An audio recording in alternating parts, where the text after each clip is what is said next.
Hello, this is the second of a series of videos dealing with the expansion of Russia in East Asia, this one dealing with the period from the 1840s through to the 1870s.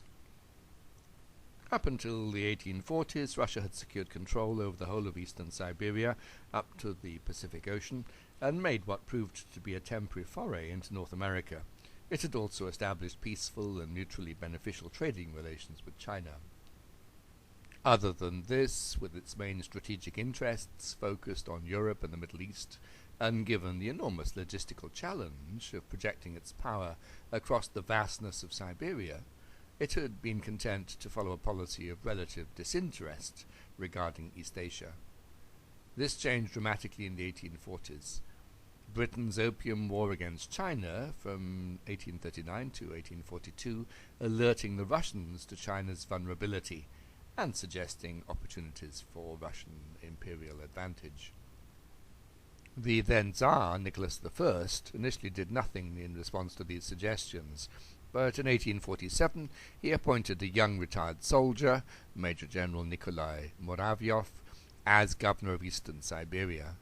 Muravyov was both a liberal reformer and an imperialist, and he favored a forward policy in the east. Muravyov had the support of the Tsar, but was opposed by Count Nesselrode, Russia's conservative foreign minister, who wanted to preserve good relations with China. Several expeditions under Captain Gennady Nevelskoy, the first in 1849, set out to explore the area around the mouth of the Amur River, discovering that Sakhalin was indeed an island, separated from the mainland by the Strait of Tartary, and establishing a small settlement close to the river mouth. Further settlers were transported to the area, the Tsar arguing that wherever the Russian flag had flown became Russian territory, and that the flag could not be taken down. Russian intentions were signalled in April 1853, when the Russian-American Company was instructed to administer Sakhalin, Russian forces making what proved to be then a merely temporary landing on the island. China had not recognized the Russian settlement at the mouth of the Amur, but the Russians saw China's war with Britain and France, the first stage of the Second Opium War from 1856 to 1858, as an opportunity to gain concessions. To this end, Muravyov, who had set off down the Amur River in April 1858, met Chinese representatives at Aigun to discuss their common frontier. Supported by a large military contingent, he argued that Russia was China's traditional friend, and that a Russian presence on the Amur would deter further British aggression. And when the Chinese representatives were unconvinced by this argument, he brought up his artillery. Under this implicit threat, the Chinese eventually agreed that the Russians could have the entire left bank of the Amur River from its junction with the Argun to the sea, the Chinese retaining the right bank, except for one area which would be co-administered by the Russians and Chinese.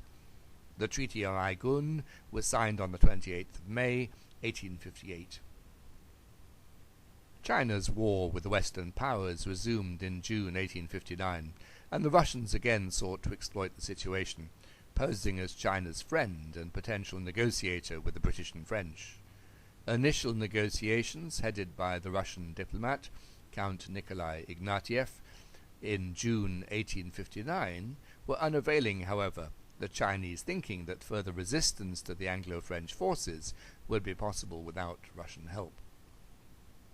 Muravyov was again impatient for results, and after making another journey down the Amur, explored the coast to the south of its river delta, and chose a site for a suitable Russian port further down the coast, at what was to become Vladivostok, the ruler of the East.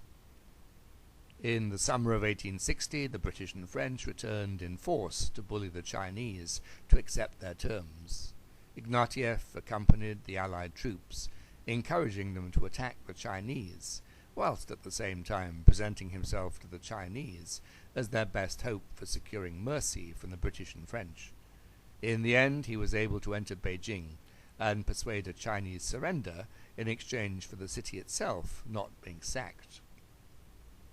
Reluctantly grateful for his efforts, the Chinese agreed to a separate supplementary treaty with the Russians on the 14th of November 1860, the Treaty of Peking.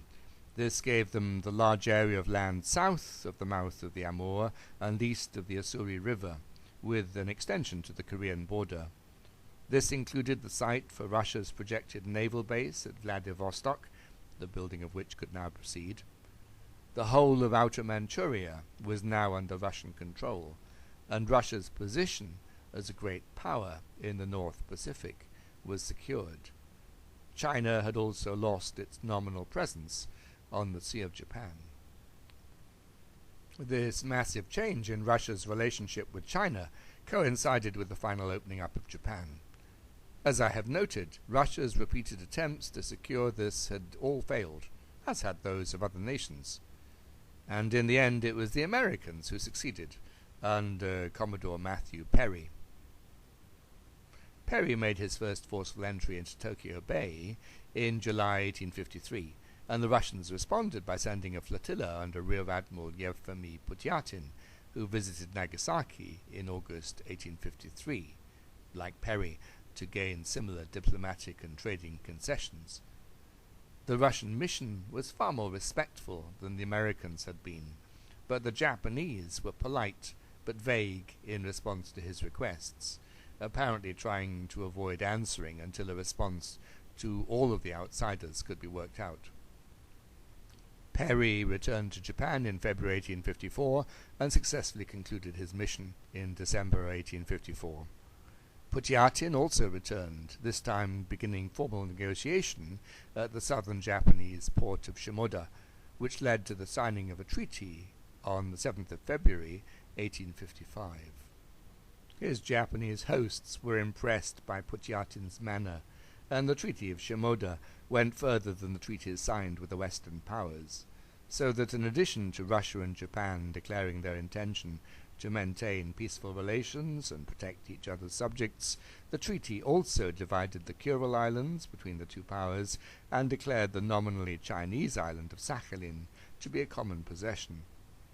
Japanese ports were also opened to Russian ships, and Russian merchants and a consul were permitted to come.